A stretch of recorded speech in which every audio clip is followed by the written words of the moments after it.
Hello everyone, welcome to ACE Online. So today we have come up with the current affairs initiative, that is only we will be discussing what are all the news that were there in news for today. So this video can be helpful for all the UPSC exams like civil services or engineering service exam, along with staff selection exams like SSC, CGL and many more. You can use this video current affairs on daily basis for any competitive exams that are being held at the state level as well as the central level, right? So these are the articles that we are going to cover for today, that is 11th January. First article is related to Maharashtra Speaker decision on disqualification of the members. So we'll see what is that. Then Square Kilometre Array project which India has recently joined. Then Vikshit Bharat Sankalp Yatra, where central government or the union government is conducting throughout the India. Next one is Amtarasu, which is a cosmic rays that was recently discovered. Tea Association of India wants of return to the dark phase of the industry, which has happened in 2007. So they have warned that. And then World Employment and Social Outlook trends that was recently released. Today it was released by International Labour Organization.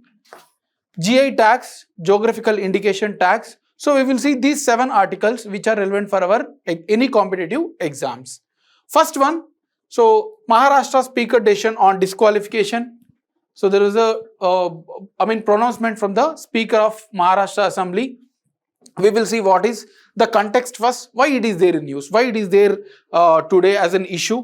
The context is this: Maharashtra Assembly Speaker ruled that Chief Minister, that is Eknath Shinde, faction was real Shiva Sena. So we will see the background. See the context, understand the context, that Maharashtra Assembly Speaker has announced that the real Shiva Sena is, the party of real Shiva Sena is the faction of the current Chief Minister, that is Eknath Shinde. So there is one more faction within Shiva Sena that is led by Thackeray, but that was not the pronouncement. The pronouncement is that the real faction is Eknath Shinde's. Also, the Speaker further refused to disqualify 30 of Shiva Sena MLAs from both factions. So he hasn't disqualified any of the members on the pretext that it is not disqualifying criteria that MLAs can be disqualified. So this is the context. To understand the issue, we need to go back a little bit background. Let's see the background, why the issue has arisen. On November 28, 2019, way back, 4 years back, approximately 3.5 years back, Uddhav Thackeray under Mahavikas Aghadi MVA sworn in as a Chief Minister of Maharashtra. So in 2019 November, Thackeray has sworn in as a Chief Minister under MVA government. So it consists of NCA and then Congress and Shiva Sena as well. So there are 3 parties, that is NCP, National Congress Party, and then Indian National Congress along with Shiva Sena, and they have elected Uddhav Thackeray as the Chief Minister candidate. You can see the majority that they got. Actually, the largest party, the largest seat was got by BJP, 122. But what is the actual majority to form the government? As it is, total seats in Maharashtra Assembly is 289. They need to get at least 145 seats. But BJP haven't got that seat. They got only 122. So these 3 parties together, Shiva Sena, Congress and NCP together, they have got the number and they have formed the government. So that is the background. So they have got the Uddhav Thackeray as the Chief Minister together.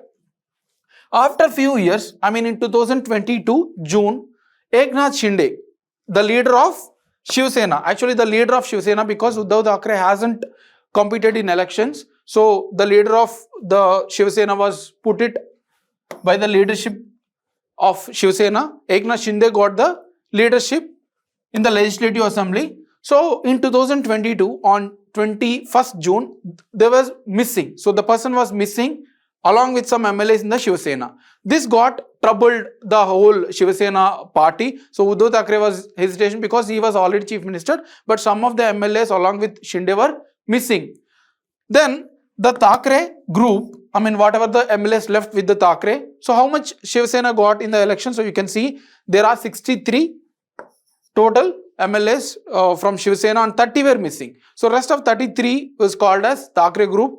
They have initiated disqualification proceedings against the Eknath Shinde group. So there are two groups now, Eknath Shinde group and Thackeray group. So 30 MLAs were missing, and they have this group has initiated the disqualification. What we will see what is the disqualification also, so that these 30 people will be disqualified from the legislative assembly and the new government can be formed. That was the agenda behind this, right? So this is again the background. Now on the next few days, Mr. Shinde, the faction, the 30 rebel MLAs, moved Supreme Court of India to dispute disqualification proceedings.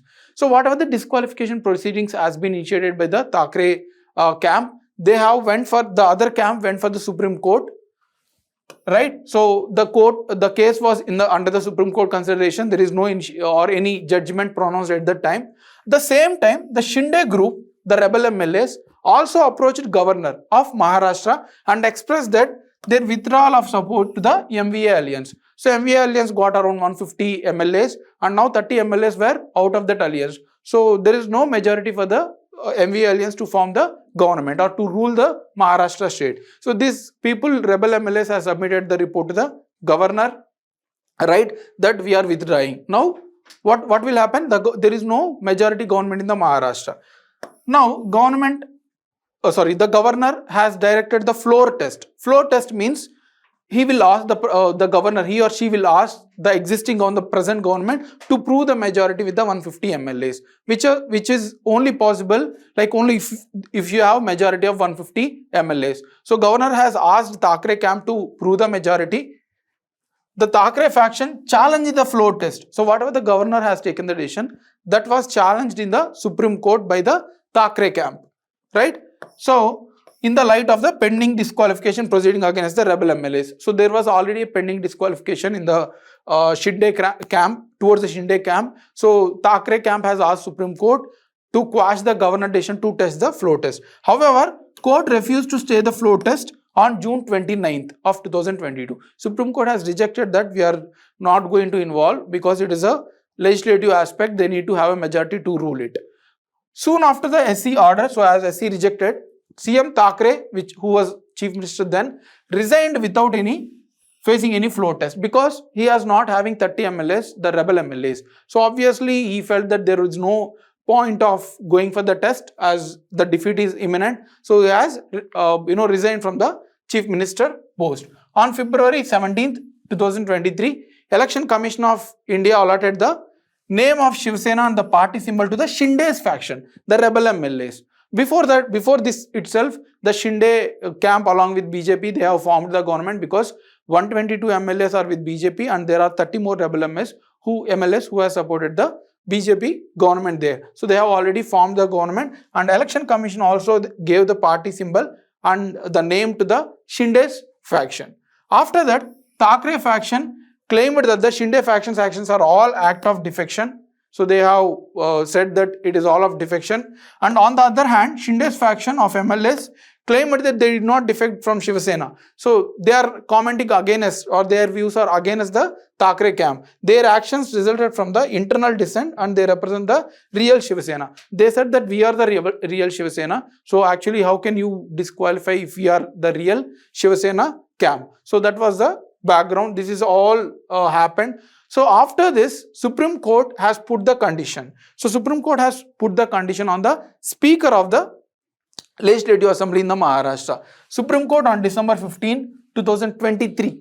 That is 2023. After all this background that we have discussed, Supreme Court has come up with a judgment that Maharashtra Legislative Assembly Speaker has to decide the decision by January 10th. So we are in January 11th. So yesterday was the deadline. By saying that you have to deliver the judgment on disqualification petitions. So there were some disqualification petitions from Shinde camp as well as Thackeray camp. So Supreme Court has said that you take the decision because that is the Speaker has the power to take the decisions with regard to the disqualification. We will see that also, anti-defection law. So this was the deadline given by Supreme Court to the Speaker of Maharashtra Assembly that you need to take the decision within January 10th of 2024. So the decision has been taken. We have already discussed that there is no disqualification of the members. There are 30 MLAs who are supporting to the original Shiv Sena, and we are forming the government with the BJP government. So it has already been ruled by the Speaker of the Maharashtra Assembly. Now, we will see the questions can be framed in the competitive exams about the anti-defection law as well, because the context is this itself. So, the Speaker of Assembly has derived his or her powers from anti-defection law, right? We will see what is actually the anti-defection law and what it says. The anti-defection law punishes individuals, members of parliament as well as member of legislative assemblies, MLAs, for leaving one party for another. See, in a few decades back, especially during Rajiv Gandhi's era, former Prime Minister, there were many, exchange of MLAs between the parties for money. So, what has happened? There is a change in government that is affecting the democratic structure of the country. So, in that case, they have bought the anti-defection law. They have amended the constitution. I mean, adding certain things to the constitution is called as amendment of the constitution. They have amended the constitution through 52nd Constitutional Amendment Act. 52nd Constitutional Amendment Act in 1985 with regard to the anti-defection law. This was added to the 10th schedule of the Indian Constitution. So we have currently 12 schedules in the Indian Constitution. By the time we have only 9 schedules. 10th was this and 11th and 12th was we have panchayats and municipalities. So that was the 10th schedule amended, and they have put certain conditions that these persons who change the party will be disqualified, and the decisions of disqualification will be taken by the speaker. So there are a lot of conditions. We will see only few important things.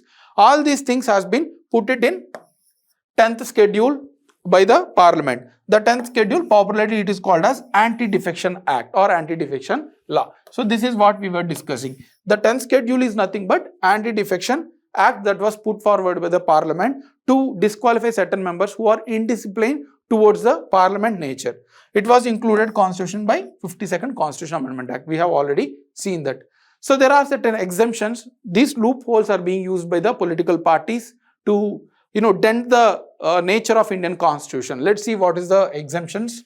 It allows a group of MLAs or MPs to join another political party without inviting any penalty or defection. So there is exemption. If one MLA is jumping, then he will be removed from the parliament.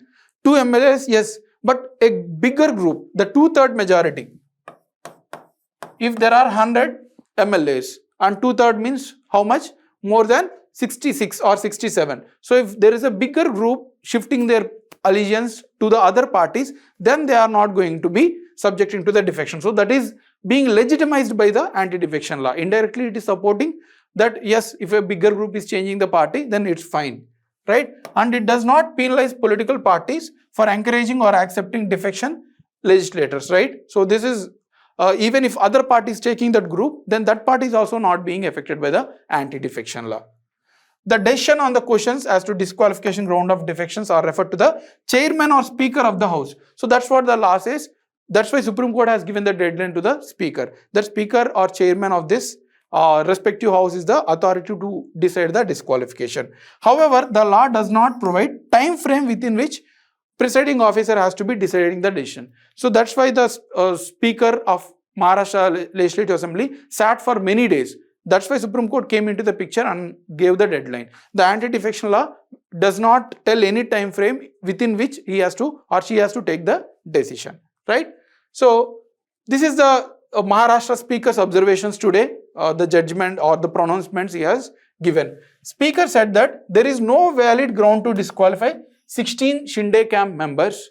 So there is no disqualification with regard to these 16 Shinde camp members which were put it in the anti-defection law. So I am not taking any decision. No party leadership can use the provision of 10th schedule for dissent or indiscipline within the party. So this is what? 2/3 of the members or any group split. So there is no power to the other political party to take any decision to disqualify the members. That's what the speaker has observed. The speaker also dismissed all petitions seeking disqualification of MLAs, showing no MLA is being disqualified. So final decision is that no MLA is being disqualified. So whoever is supporting the other party, they can form the government. So already BJP and this the Shinde camp has already have the majority and they are continuing the government.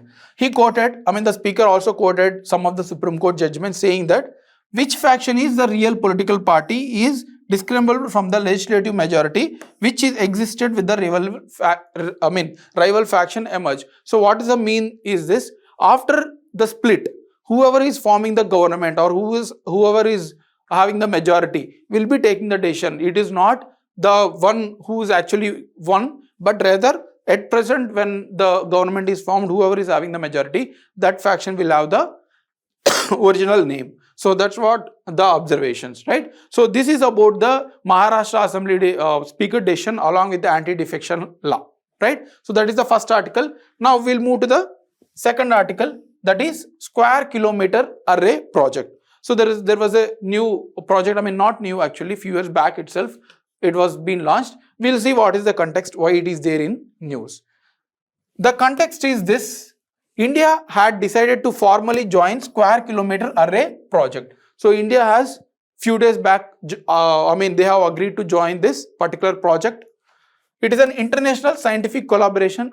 All along the world, the scientists coming together, they have launched this project working to build world's largest radio telescope. So in electromagnetic spectrum, we have radio waves, visible waves, infrared waves, X-rays, UV rays, lot of rays are there. So through this radio spectrum, we can observe lot of things in the universe. So that's what, this is the world's largest telescope, radio telescope. So it can observe the universe. So that is the context that India has recently joined.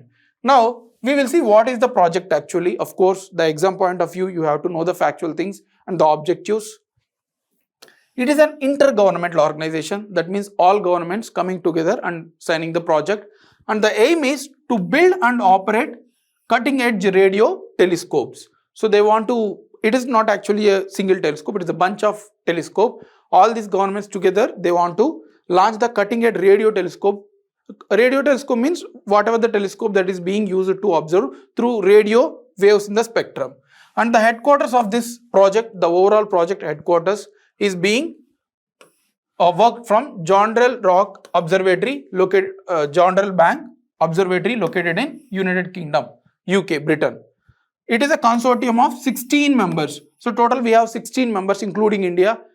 Here you can observe, you can remember that USA is not part. USA is not part of the project. This they may ask in the exam because USA is one of the developed countries and they are the superpower. This is not part of the project, but India and China is also part of the project. The project will have an array of thousands of antennas. So you can see here thousands of antennas will be put together at a single place to observe wide range of the sky or space, right? So that is the observation and meant to observe and study celestial phenomena. Celestial means space. So why we are putting this all together? They want to observe the sky. Along with that, they also want to study the gravitational waves. So you may ask the question, what is actually gravitational waves? It is like a wave only. Similarly, gravitational waves are ripples or vibrations in the space-time. So there will be a waves generated in the space because of various mergers, various collide. So there will be a lot of waves. We can study and we can know about the evolution of the universe. So that is also being included in the project. Next, what is India's contribution in the project? That is also very important because that is actually the final objective, that what India is contributing and what India is benefiting. So the India's primary contribution after the project was the whole operation of telescope manager element. So the whole, how they are operating, all the telescopes together, how they are interacting, how they are collecting data. So all these things were put it into neural network or software that controls the entire telescope operation. So we are given the actual software, how they are working, how the data is collected, how it is processed. All these things are being given by India itself. And we have allocated around 1250 crores for that, right? And what will India benefit from this? How the India will benefit from it? It offers the next logical step forward for Indian scientists working in astronomy. So the Indian scientist community who are already working in astronomy, we will get access to the information collected by this project, the telescopes collected. So that will benefit us, of course. A full member status would provide India preferential access to the SKA facilities, square kilometer array facilities, and it is an open use policy for research group. So as we are becoming the full-time members, all telescope information, whatever they are collecting, all this will be available to all the research groups in our India. So that is also important. Then the intellectual property rights. So whatever the intelligence that you provide is always secured through intellectual property rights, right? The same way, the intellectual property rights, whatever registered by the SK Observatory, that will also available to the all the members, including India. So these are all benefits for us from this particular project. Next, Vikshit Bharat Sankalp Yatra. So this has been news regularly. So Vikshit Bharat Sankalp Yatra, we will see what is the context. Vikshit Bharat Sankalp Yatra is taking place across Indian states. So throughout Indian states, this is being conducted. That is the context. We'll see what is actually the Vikshit Bharat Sankalp Yatra. It is an yatra, right? It is like a travel yatra. Aims to generate awareness regarding the central government's welfare schemes and policies and achieve 100% saturation of flagship government schemes. So the objective is simply is this: whatever the schemes that central government has already launched, that has to be aware, bring awareness among the poor especially, right? Because if you don't know what is the benefit given by the government, then you will be always behind. If you know the benefit that you are getting, you will go and collect the benefits. That's how the poverty can be eradicated. And the achievement is to 100% saturation. That means if 100 people are eligible to this particular scheme, all the 100% has to get the benefit. That means saturation, that nobody should be left out. That is the objective. The campaign was flagged off by, this is a fact which is relevant for our exam, Honorable Prime Minister Narendra Modi ji on November 15, 2023. So this yatra was actually started on November 15, just day after Children's Day, 2023 in Kunti, Jharkhand. So this is a fact that you need to know. And this yatra is largest outreach initiative of the government of India. So till now, since independence, this is the largest ever reach out by the government of India. That is also fact. The program is collaborative effort between union ministries and state governments as well. So union ministries, we have a number of ministries along with the state government's cooperation. We are promoting this yatra, right? So these are the facts and the objectives. There are 4 objectives of the yatra. First one is reaching out to the vulnerable. So whoever are vulnerable, like children, women, elderly, so they want to reach out to the most vulnerable sections. Then dissemination of information about the schemes and generate awareness among the beneficiaries. Interaction with the beneficiaries through personal stories, so that can empower them, that can, if we know the personal stories, that will penetrate to the maximum people. Enrollment of potential beneficiaries. So whoever are left behind, so they want to enroll those beneficiaries as well. So these are the objectives of the scheme. Next, Amtarasu. Amtarasu, this was then article taken from the Hindu. So we have Amtarasu related article today. The context is this: scientist has recently detected the most powerful cosmic ray seen in more than 3 decades. So since last 30 years, we have observed the most powerful cosmic ray. So you may ask, you may get doubt that what is actually the cosmic ray. So we'll see what is actually the cosmic ray. So cosmic rays are streams of energy particles and clusters of particles coming from outer space and sun. So as sun releases a lot of rays, sunlight, so from that we have a lot of certain particles which are more energy, which contains more energy and more intense, right? And also from outer space, not only from sun, but also from outer space. So all those rays coming to, onto earth is called as cosmic rays. And within those cosmic rays, they have identified one of the most, energy consist particle, cosmic rays particle, that is called as Amtarasu, right? So it is one of the high energy cosmic rays ever detected and discovered by the Japanese scientist Toshihiro Fuji. So this is also important, who has discovered. So that may come in the exam. So one of the most energy intense cosmic rays that was discovered. We have already seen what is cosmic rays. It was named after sun goddess in Japan mythology, Amtarasu. So as the Japan scientists has discovered, so they have got the freedom to name it, and that was named after sun goddess of Japan in mythology of the Japan, right? So that was the context. Amtarasu cosmic rays had an energy of 240 electron volts. So this is the energy. So how is energy calculated? Joules, right? So we'll see what is this exa electron volt. You may get doubt what is double EV or exa electron volt. So exa electron volt is nothing but it is a unit of energy itself, like joules, similar to joules, used to energy of subatomic particles. So joules are used to calculate the energy of subatomic particles like electron, proton, etc. But here 1 EV is equal to 1.6 10 power 19, 10 power minus 19, right? So this is much higher than joule. So this is the calculation, 10 power 19, sorry. So 10 power 19, this is much more higher energy, that's why we cannot calculate in joules. So there is a extra addition unit, that is exa volt. So that is the unit to calculate the high amount of energy. And this Antidefection comes only second to the oh my god particle. So there was already a particle discovered with the name oh my god particle, which have ultra high energy cosmic rays of 320 exa electron volt. So now this Antidefection has 240. So this is the second one. First one is much intense, that is oh my god particle, detected in 1991. It appears to have come from an empty part of the universe. So nobody knows from where this Antidefection cosmic rays has come. So if it has come from sun rays, we could have easily detected, but it has come from unknown place, the most far place of the universe, right? So that is the content of Antidefection, the issue of Antidefection. Next, tea industry. So we'll see what is tea industry, why it is there in news. The context is this, that Tea Association of India wants return of dark phase for the industry. So tea industry got the dark phase in the sense there is no employment, there is no growth.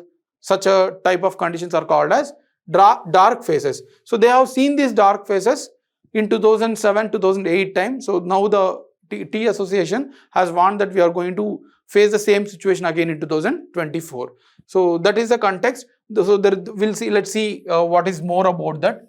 India's tea industries is experiencing challenging similar to the dark phase of 2002 to 2007. So the dark phase was seen between 2002 to 2007, calling for introspection and resilience observed by the Indian Tea Association. So Indian Tea Association has said that we are going to face the dark phases in the tea industry. So what is the factors contributing for the dark phase? They have said certain conditions are there. Stagnant prices. There is no increase in prices of the tea, or increasing or decreasing. There is nothing. It was stagnated for years.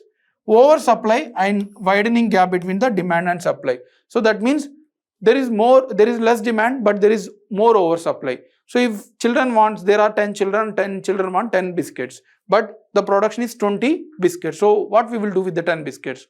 We need to waste them, right? The same situation is being faced by the tea industry. A race to the bottom of cheaper teas. So all the countries, all the states, within communities or within factories, there is a competition to give the teas for lesser, cheaper cost. That's why consumers are ready. So whoever is investing more amount and they are, whoever is investing less amount and they are expending more amount on particular tea, so they will lose because some people are providing it to the very cheaper prices. So these are the issues being faced. Now, the questions can be framed from tea cultivation, of course. The questions from exams will not directly come from the context, but the background or the issues or the facts surrounding that particular issue. So here, let's see about the tea cultivation. India is the second largest tea producing nation after China and fourth largest exporter of tea in the world. Second in terms of production and fourth in terms of exports. Tea cultivation in India is regulated by Tea Board of India. So there is a Tea Board of India which is being regulated the tea production. The main tea growing regions, you can say here in the map, the main tea growing regions. So here it is Nilgiris, right? So Nilgiris, and then some part of Odisha, Darjeeling, right? Northeast and some Uttarakhand, Himachal regions. So these are the regions that tea is cultivated. So those facts are very important. So this is the same point that discussing about the cultivation of tea. Tea requires cool and warm temperature with at least 5 years of sunlight per day. So tea has to get at least 5 hours of sunlight per day, and the temperature should be between 15 to 23 degrees. If there is any change in temperature, then tea cultivation will not be that much productive. The rainfall needs between 150 to 200 centimeters. So the overall rainfall that required is at least 150 to 200 centimeters for the crop. Then the question can also be framed from Indian Tea Association, that was the actual proponent of the issues that was observed. So that was the issue, right? So here it has observed this particular dark phase. So that's why we need to know about the India Tea Association. It is a trade association of Indian tea producers. Whoever all the producers across the states, it is an association. Head office is at Kolkata, West Bengal. Association was founded way back in 1881 during Britishers to protect the interests of tea planters in the British India and to promote consumption of Indian tea so that they can also get the benefits. So that was the launch of Indian Tea Association. It also laid down rules for recruitment of labor for plantations. So plantation labors requires a lot of energy. So there is a lot of exploitation from the employers. So that's why they also regulate the recruitment. Then Tea Board of India. So Tea Association is a group formed by the producers, but this is an government body, Tea Board of India. Let's see about those Tea Board of India as well. The present Tea Board was set up under Section 4 of Tea Act 1953. So Tea Act is passed by Parliament, Statutory Act. So it was passed under Section 4. It functions as a statutory body of central government under Ministry of Commerce. So this is also important for our exams. Which ministry handles it? So Ministry of Commerce, not Ministry of Agriculture, remember. And the headquarters is again Kolkata, West Bengal. The board is reconstituted for every 3 years. And earlier the Tea Board had offices in Cairo in Egypt and Kuwait as well. But now the two offices were merged and relocated to Dubai. This is also very important to remember. Next, World Employment and Social Outlook Trends Report. So it was released yesterday by International Labour Organization related to the unemployment. So the context is this: global unemployment rate is set to increase in 2024, while also growing social inequalities remain a concern, said the International Labour Organization. So it said that there will be a lot of unemployment and they are also increasing inequalities through the report. So this report will directly asked in the exam, who has released this. So that is the context. Observations of the report: joblessness and job gaps have both fallen below pre-pandemic level. So they said that during pandemic there was a lot of unemployment. It was fallen down. I mean, there is not much jobless people like in the COVID pandemic, but global unemployment will rise in 2024. So in 2023 we have somehow handled it, and the unemployment was not as high as during the COVID years. But in 2024 we are going to see the much higher unemployment condition. It said that growing inequalities and stagnant productivity. So inequalities, that means richer getting richer and poorer getting poorer, along with stagnant productivity, that means there is no production, there is no growth itself in the economy, will be causing this concern. In India, real wages are positive compared with other G20 countries. So real wages means how much you can expend on the purchasing the goods. For example, your salary has increased from 50,000 to 1 lakh, but the goods has increased, the cost of goods has increased from 10 rupees to 100 rupees. So what will you do? You are expending more money to buy certain goods. So what is the use of increasing the wages? So that those are nominal wages. That means without considering the cost of the products, if you are calculating your wages, that are nominal wages. But the real wages actually are how the goods price is controlled and your wages are increasing. So that is the real wages, and that is actually a positive thing for India when we compare to the other G20 countries. Few more observation. Ongoing geopolitical context like Russia-Ukraine war or Israel-Palestine issue persist and broadening the inflation, triggering frequent and aggressive moves by the central banks. So because of these external issues, central banks at the domestic level also affecting the economy, which will also see a negative impact. On positive note, ILO said despite economic slowdown, global growth in 2023 was modestly higher. So in 2023, though there is a economic slowdown, there is at least certain level of economic growth. right? So those are the observations. Next issue today was GI tags, geographical indication tags. What is the context? Recently, over 17 products from Odisha, Arunachal Pradesh, West Bengal and Jammu Kashmir have received geographical indication. So 17 products or goods have received the geographical indication tag. We will see what is actually the GI tag. So that is the issue, right? So you just need to, you not need to only learn this context, but also need to learn the facts. So we'll see what is actually the GI tag.